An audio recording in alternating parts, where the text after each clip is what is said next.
119 റൺസിൽ നിന്ന് 187 റൺസ് വരെ മാർക്കോ യാനിസൺ പിടിച്ചു വന്നു. അതുകൊണ്ട് തന്നെ അത്യാവശ്യം നല്ലൊരു പാർട്ട്ണർഷിപ്പ് അവിടെ ഉണ്ടായിരുന്നു. പക്ഷേ അത് കഴിഞ്ഞ് പിന്നീട് അങ്ങോട്ട് അടിക്കാൻ പറ്റിയില്ല, അവിടെ ആള് പോവുകയും ചെയ്തു. 16 ബോളിൽ 19 റൺസാണ് മാർക്കോ യാനിസൺ എടുത്തിട്ടുണ്ടായിരുന്നത്. അവസാനം 20 ഓവർ കഴിഞ്ഞപ്പോൾ 202 പഞ്ചാബിന്റെ ആ ഒരു ചേസിംഗ് അവസാനിക്കുകയായിരുന്നു. പക്ഷേ ലാസ്റ്റ് ഓവറിൽ ശരിക്കും ഇന്നലെ പഞ്ചാബ് ജയിക്കില്ല എന്ന് ഉറപ്പായ സമയത്തും കൂപ്പർ കോൺലിയുടെ ഒരു സെഞ്ചുറി കാണണമെന്ന് ഭയങ്കരമായിട്ടുള്ള ഒരു ആഗ്രഹം ഉണ്ടായിരുന്നു മാച്ച് കാണുന്ന സമയത്ത്.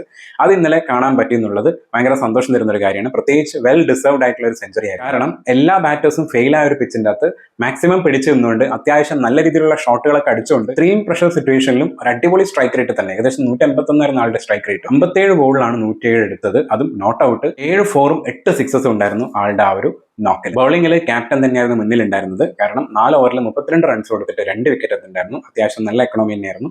അതുപോലെ തന്നെ ഏറ്റവും കുറവ് എക്കണോമിയിൽ ബോൾ ചെയ്തത് നമ്മുടെ നിതീഷ് കുമാർ റെഡ്ഡി ആയിരുന്നു. 2 ഓവറാണ് ബോൾ ചെയ്തത്, 11 റൺസേ കൊടുത്തിട്ടുണ്ടായിരുന്നുള്ളൂ, 1 വിക്കറ്റ് എടുത്തിട്ടുണ്ടായിരുന്നു. എന്നത്തെയും പോലെ ഇഷാൻ മലിംഗയും കുഴപ്പമില്ലാത്ത രീതിയിൽ ബോൾ ചെയ്ത് 36 റൺസാണ് 4 ഓവറിൽ കൊടുത്തത്, 1 വിക്കറ്റ് എടുത്തിട്ടുണ്ടായിരുന്നു. എല്ലാ മാച്ചസിലും അത്യാവശ്യം നല്ല രീതിയിലുള്ള ഇമ്പാക്ട് ഉണ്ടാക്കുന്ന നമ്മുടെ ഷാക്കിബ് ഹുസൈൻ 4 ഓവറിൽ 40 റൺസ് കൊടുത്തിട്ട് 1 വിക്കറ്റ് എടുത്തിട്ടുണ്ടായിരുന്നു. ആള് ട്രിക്കി ആയിട്ട് ആ ഒരു സിറ്റുവേഷനിലൊക്കെ നല്ല അടിപൊളി ആ ഒരു വേരിയേഷൻസ് ഒക്കെ കൊണ്ടുവന്ന് അടിപൊളി ബോൾസ് ചെയ്തിട്ടുണ്ടായിരുന്നു. കുറേ സ്ഥലത്ത് കോൺലിനെ ഒന്ന് കഷ്ടപ്പെടുത്തിയിട്ടുണ്ടായിരുന്നു നമ്മളെ ഷാക്കിബ് ഹുസൈൻ. ശിവാൻ കുമാറിന് അത്യാവശ്യം അടി കിട്ടിയിട്ടുണ്ടായിരുന്നു. പക്ഷെ 4 ഓവറിൽ 45 റൺസ് കൊടുത്തിട്ട് 2 വിക്കറ്റ് എടുത്തിട്ടുണ്ടായിരുന്നു. ഹർഷ് ഡൂബി ആയിരുന്നു ഇന്നലത്തെ ഏറ്റവും എക്സ്പെൻസീവ് ആയിട്ടുള്ള ബോളർ. 2 ഓവറിൽ ആൾ 36 റൺസ് കൊടുത്ത വിക്കറ്റ് ഒന്നും കിട്ടിയിട്ടില്ല. ഇന്നലത്തെ മാച്ചോടുകൂടി ഒരു കാര്യം ഉറപ്പായി, താഴേന്ന് മേലോട്ട് പൊന്തി വന്ന് അടിപൊളിയായിട്ട് ഇപ്പൊ കളിച്ചുകൊണ്ടിരിക്കുകയാണ് സൺറൈസേഴ്സ് ഹൈദരാബാദ്. മേലെയുള്ള പഞ്ചാബ് കിങ്സ് താഴോട്ട് പോയിക്കൊണ്ടിരിക്കുകയാണ്. ഇനിയുള്ള മാച്ചസ് അത്രയും ഇമ്പോർട്ടന്റ് ആണ് പഞ്ചാബ് കിങ്സിന്. എന്തായിരിക്കും കണ്ടു തന്നെ അറിയണം. ഇനി ഇങ്ങനെ തന്നെ പോവുകയാണെന്നുണ്ടെങ്കിൽ പ്ലേ ഓഫ് ഒന്ന് പുറത്താവാൻ വരെ സാധ്യതയുള്ള ഒരു ടീമാണ്. ശരിക്കും ഇതിന് മുന്നേ ഉള്ള മാച്ചസ് വെച്ച് നോക്കുന്നത് ഒരു 3 മാച്ചിന് മുന്നേ ആണെന്നുണ്ടെങ്കിൽ ഓൾമോസ്റ്റ് പ്ലേ ഓഫ് കൺഫേം ചെയ്തൊരു ടീമാണ് ശരിക്കും പഞ്ചാബ് കിങ്സ്.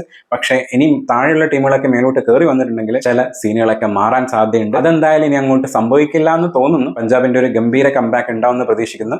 സൺറൈസേഴ്സ് ഹൈദരാബാദ് കിഡിലനായിട്ട് കിഡിലൻ ബാറ്റിംഗ് ടീം, കിഡിലൻ ബൗളിംഗ് ടീം, കിഡിലൻ ഫീൽഡിംഗ്, നല്ല അടിപൊളി ഫീൽഡിംഗ് ആയിരുന്നു ആദ്യ സമയത്തൊക്കെ എടുത്തത്. ലാസ്റ്റിലോട്ട് കളി ഏകദേശം ജയിക്കും ഉറപ്പായൊക്കെ കുറച്ച് ഉഴപ്പിയിട്ടുണ്ടായിരുന്നു. പക്ഷേ പാറ്റ് കമ്മിൻസിന്റെ ആ ഒരു ക്യാപ്റ്റൻസിയും ബൗളിങ്ങും ഫീൽഡിങ്ങും എല്ലാം അടിപൊളിയായിരുന്നു. ഒരു കംപ്ലീറ്റ് ഓൾറൗണ്ടർ ആണ് പാറ്റ് കമ്മിൻസ്. പാറ്റ് കമ്മിൻസ് വന്നപ്പോൾ തൊട്ടിട്ട് അടിപൊളിയായിട്ട് തന്നെ സൺറൈസേഴ്സ് ഹൈദരാബാദ് കളിച്ചുകൊണ്ടിരിക്കുന്നുണ്ട്.